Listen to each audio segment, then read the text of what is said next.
The Time to Screen program started in 2017, and since then, ACT Foundation has given us a multi-year grant that has enabled us to screen 32,000 women for breast and cervical cancer at no cost to the women across 100 communities.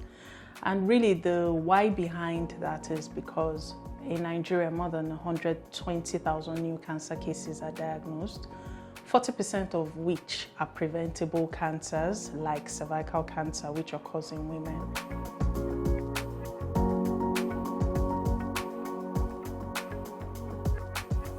With the Time to Screen, through the help of the partnership and from ACT Foundation over the years, we've been able to carry this particular Time to Screen to the communities across Lagos State, Ogun State, Oyo State. So the women will come to the venue or to the location. So what we do as nurses, the first thing is to gather them and help educate them on the particular program we are bringing to them, so that they will be able to accept what we bring and be willing to go along with whatever we offer them. One day I was going out, so I saw a poster of Sebeccly Breast Health Friday. So I just said, let me just go for it and check what is going on. I'm a bit scared. And about this cancer issue, I was saying, I don't really have a cancer now. How am I going to go about this kind of you just said it's something that you need to check yourself.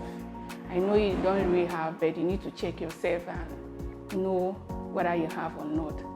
I'm saying I don't have, oh, God forbid, I will never have, but since I see people around doing it, I'm no different from this, I have to do it also. We did have different reception from all the different stakeholders we engaged with. So first starting with the women, their first thought of breast cancer screening immediately when they see it, when they see our posters, or when we go for community sensitization, they have this care about breast cancer, and the first thing we meet is, oh, God forbid, I don't have cancer. And it's just few of them that have an idea of what the screening entails, and they are quickly glad to receive it and say, oh, where are you doing it? Can we come? What day? And they ask for all those details. And for those that have that scare of cancer, we do give them more education about it and share our videos with them so that they can see that it's not something bad, but it's something actually good for them.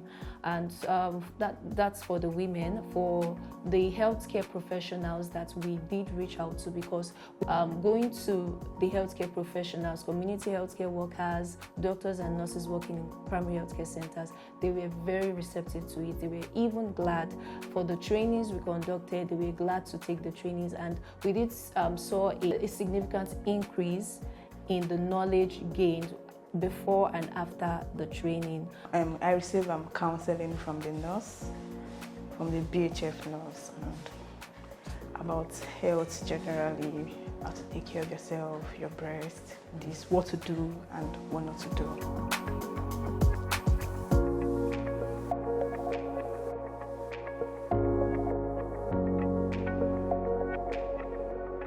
When we started with very small numbers. We started with screening 1,000 women. Then we screened 1,000 women and we're like, yeah, we can do this. We went on to 3,000 women the next year, 7,000, 10,000, and until we got to 32,000 women. I remember one of the years we screened, I believe that was 2018. It was before COVID. We had screened about 3,000 women and we detected 500 abnormalities. Women had what we call precancer. We had screened them for cervical cancer and we found precancer. Now, precancer is something that happens 20, 30 years before cancer will eventually develop. With the funding we got from ACT Foundation in the first year in 2017, we had bought equipment to treat the precancerous lesions, and we did. If we hadn't intervened, most of those women would have developed cervical cancer.